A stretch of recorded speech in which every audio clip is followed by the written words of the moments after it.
하나님의 이름으로 여러분들을 축복합니다. 이번 주는 고난주간입니다. 그래서 가상 실언에 대해 내용을 준비했습니다. 예수님께서 십자가 위에서 하셨던 7가지 말씀들에 대해서 매일 한 유언식을 살펴보며 은혜 받는 시간 되기를 소원합니다. 참고로 이 7가지의 설교는 정현욱님의 책과 김난준 목사님의 책에서 많은 부분을 발췌했음을 밝힙니다. 십자가 처형은 죄인을 죽이는 형틀로서 원래 이 형벌은 이스라엘 백성들에 의해서 만들어진 것이 아니라 로마인들에 의해서 고안해진 그런 형벌입니다. 많은 사람들이 이 형벌이야말로 인류가 고안해낸 가장 고통스러운 사형 집행 방법이다라고 그렇게 생각합니다. 그래서 당시에도 이 형벌은 평범한 죄수들이 아니라 아주 극악한 죄인들에게만 적용되었습니다. 로마인들도 이 십자가 사형제도가 얼마나 잔인한 것인지 알고 있었기 때문에 이방 민족 출신의 매우 재질이 나쁜 사람들에게만 이 형을 집행했을 뿐이지 로마 사람들에게는 한 번도 이 형을 집행한 적이 없었습니다. 흥미로운 이야기가 하나 있습니다.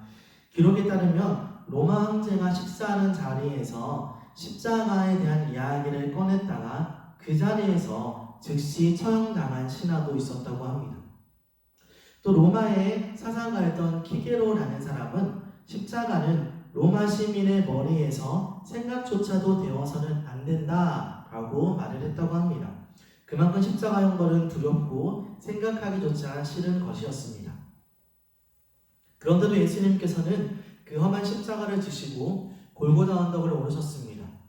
그 십자가 위에서 6시간 동안이나 온갖 고통을 감당하셔야 했습니다.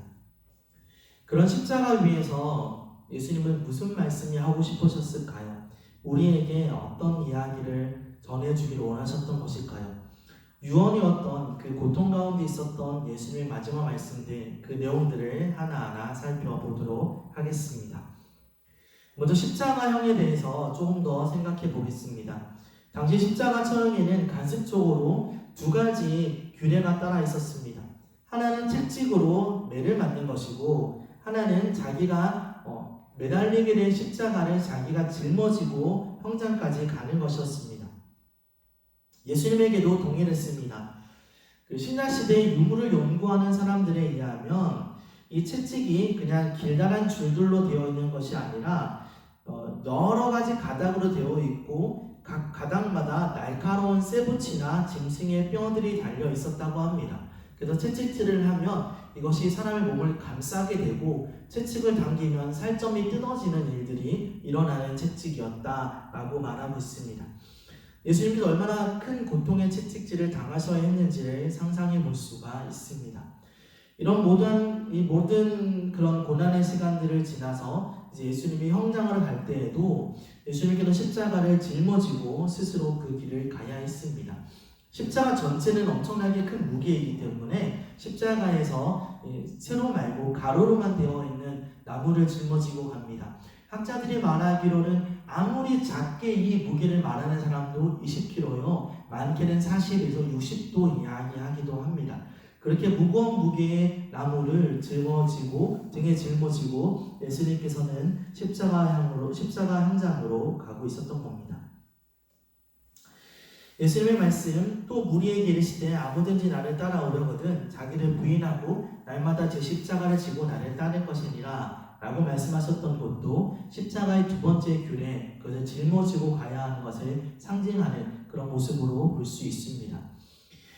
이 형벌이 시행되는 초기에는 그 손에 못을 박을 때 손바닥에, 제수의 손바닥에 못을 박았었습니다. 근데 이렇게 박고 막상 나무에 매달아 보니 손바닥에 찢어져서 이 제수가 자꾸 떨어지는 것입니다. 그래서 후일에는 이같이 일어나는 일을 막으려고 손바닥이 아니라 손목에 가까운 곳에 못을 박았습니다. 그러다 보니 자연히 손목이 지나가는 동맥을 건드리게 되었고 제수들의 몸에서 많은 피가 흘려지게 되었습니다. 사실 십자가의 형벌은 그 잔인한 형벌의 잔인함은 매달린 제수가 곧 죽지 않는다, 바로 죽지 않는다는 것에 있었습니다. 매달린 제수가 고통을 느낄 수 있을 만한 최대한의 고통들을 그곳에서 계속해서 느끼게 되는 것입니다. 과다한 출혈과 또 많은 그 물을 흘림으로 생기는 탈수 증상이 되면 사람의 몸에 나타나는 현상 중에 엄청난 두통이 일어난다고 합니다. 머리가 터질 것 같은 그런 괴로움을 경험한다고 합니다. 또 이런 부분이 있겠죠.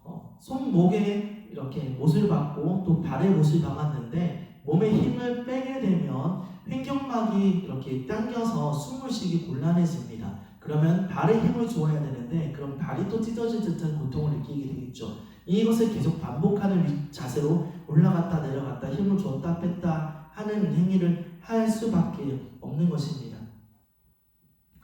이런 고통은 정말로 살인적인 고통이었습니다. 그래서 당시 제수들이 십자가에서 혼절하는, 기절하는, 그래도 다시 깼다가 아프니까 깼다가 기절했다가는 그런 반복적인 일들도 있었다고 합니다. 예수님이 지셨던 십자가는 이런 것이었습니다. 그렇게 십자가에 죽을 때까지 매달려 있는 것이 괴로운 십자가형이었습니다. 우리 주 예수 그리스도께서 십자가를 남기신 첫 번째 말씀은 하나님 아버지께 드리는 기도였습니다. 중보자의 모습으로 죄인들을 위해 하나님의 용서를 구하는 사제의 탄원이었습니다. 재판관조차도 죄를 찾을 수 없었던 그리스도를 십자가에 못 박는 일에 빌라도와 헤롯과 대제사장들과 서기관들이 함께 동참합니다. 예수님을 능욕하는 일들이 계속 있습니다. 골고다 십자가에 오르실 때 많은 사람들이 욕을 하고 침을 뱉고 돌을 던지고 비웃고 조롱합니다. 사람들은 예수님을 십자가에 매달면서 유대인의 왕이라고 씁니다. 그러나 이것은 조롱의 말이었던 것이죠. 우리가 쉽게 생각하는 예수님의 십자가 모습은 속옷을 걸치고 있는 모습이지만 그러나 성경의 내용으로 우리가 볼 때는 예수님의 속옷까지도 그들이 가져갔다는 것을 제비 뽑았다는 것을 우리가 알 수가 있습니다. 예수님은 발라벗김 당하신 상태로 그곳에서 수치를 당하셔야 했던 것입니다. 생명을 주러 오신 예수님이 창조의 근원이신 본체이신 하나님이 엄청난 고통으로 십자가에 매달려 있습니다. 이 상황에 대해서 성경은 이렇게 말합니다. 누가복음 23장 35에서 37절에 백성은 서서 구경하는데 관리들은 비웃어 이르되 저가 남을 구원하였으니 만일 하나님의 택하신 자 그리스도이면 자신도 구원할지어다 하고 군인들도 희롱하면서 나와 신포도주를 주며 이르되 내가 만일 유대인의 왕이면 내가 너를 구원하라 하더라. 이런 치욕스러운 상황 가운데서 어리석은 백성들을 향해서 하나님의 아들인 예수님은 조용하게 입을 열어 말씀하십니다. 그 내용이 원망도 아니요 분노도 아닙니다. 고통에 따르는 비명도 아니었습니다. 부르짖음이 아니라 그 첫 번째 유언은 거룩하고 어미하신 말씀이었습니다. 어리석은 백성들을 향해 안타까운 사랑에서 우러나오는 간절한 목매임의 외침이었습니다. 아버지여 저들을 사하여 주옵소서. 예수님의 첫 번째 유언은 우리에게 기독교의 핵심적인 진리를 장엄하게 드러내줍니다. 그것은 바로 제사함의 문제입니다. 인간이 하나님의 용서를 필요로 하는 존재라는 사실을 분명히 드러냅니다. 하나님을 떠난 인간에게 가장 시급하고 중대한 문제가 제사함의 문제임을 알려주십니다. 인간에 대한 죄에 대한 하나님의 용서, 이것이 없으면 우리는 하나님께 나아갈 수 없는 진노 중에 죽임을 당해야 될 존재입니다. 예수님은 아주 급하고도 아주 중요하게 이 말을 하십니다.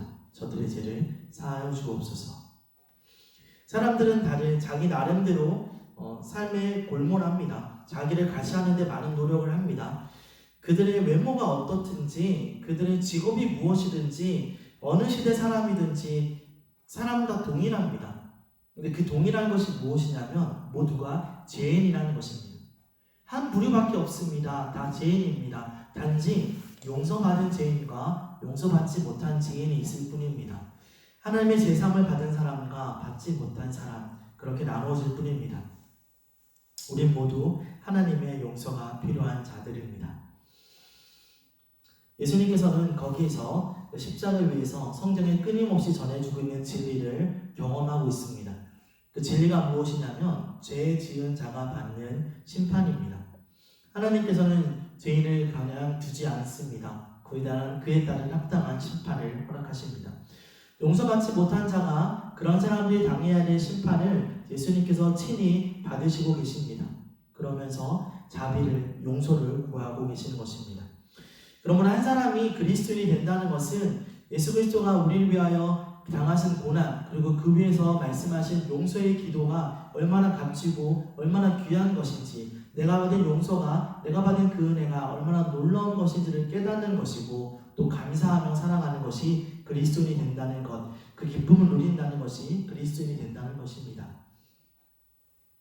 우리는 죄를 볼 때마다 우리가 경험하고 살아가면서 짓는 모든 죄들, 그 죄들로 인해서 예수 그리스도께서 십자가에 달려 죽었다라는 것을 기억해야 합니다. 그분을 못 받게 한 이유가 우리의 죄라는 것을 우리는 알아야 합니다. 죄를 버리기를 혐오하기까지 해야 하고, 악을 미워하되 저주하기까지 미워하는 것을 우리는 해야 합니다. 죄와 짝을 지어 죄와 협력하여 살아가는 것이 결코 우리가 지어야 할 그런 모습은 아닐 것입니다. 우리 위해 용서를 구하는 예수님의 모습을 기억하며 죄를 멀리하는 사람들이 되어야 할 것입니다. 예수님의 기도 속에서 깨닫는 것이 하나가 더 있습니다. 그것은 우리가 우리에게 죄 지은 자를 용서해야 한다는 것입니다. 죄인을 용서하시던 예수님의 그 고백, 그 기도를 따라 우리도 그러해야 합니다. 우리가 하나님의 죄에 용서받은 사람인 것을 세상의 사람들이 어떻게 알 수 있을까요? 우리도 그렇게 남을 용서하는 것, 그것이 우리가 용서받은 사람의 모습을 보여주는 것일 겁니다. 그리스도의 십자가를 통해 우리는 용서를 배웠고 그 용서대로 살아가는 사람이 되어야 합니다. 한평생 하늘 품고 미워하고 정죄하며 살아갈 사람들이 아니라 십자가의 용서를 따라 그 용서를 체험하고 또 베푸는 사람으로 살아가야 합니다. 주님은 우리에게 원수까지도 사랑하라고 말하고 있습니다. 사랑한다는 것은 용납이 아닙니다. 사랑한다는 것은 그들의 폭력과 그리고 그들의 비방을 인정하는 것이 아닙니다. 그들이 가진 죄의 모습에도 불구하고 그들을 사랑하라는 것입니다.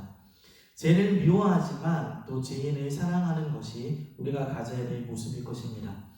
주님께서 말하는 용서는 여기에 있습니다. 우린 용서를 빼고는 십자가를 말할 수 없습니다. 그분의 사랑, 그분의 용서, 그것이 십자가입니다. 복음의 핵심이 십자가라면 십자가의 중심은 용서입니다.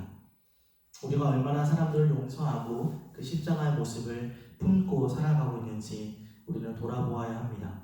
십자가에 붙들림 받은 사람들이 되어야 할 것입니다. 하나님의 손에 붙들리고 십자가에 사로잡혀서 마지막 승리의 때까지 그 십자가의 사랑을 용서하는 그 은혜를 전하는 저와 여러분 모두가 될 수 있기를 간절히 소원합니다. 기도하겠습니다. 예수님께서 십자가 위에서 하신 첫 번째 말씀, 예수님을 비방하고 조롱하며 예수님에게 그 모진 일들을 하는 자들을 향하여 용서를 구하시는 음성임을 우리가 알고 있습니다. 모든 인류를 향하여 하나님께서 하신 그 용서의 마음, 구원을 위하여 외치시는 그 음성이 우리에게도 있게 하시고 우리가 우리에게 죄 지은 자들을 사하여 주는, 용서하여 주는 일들이 일어나게 하여 주시옵소서.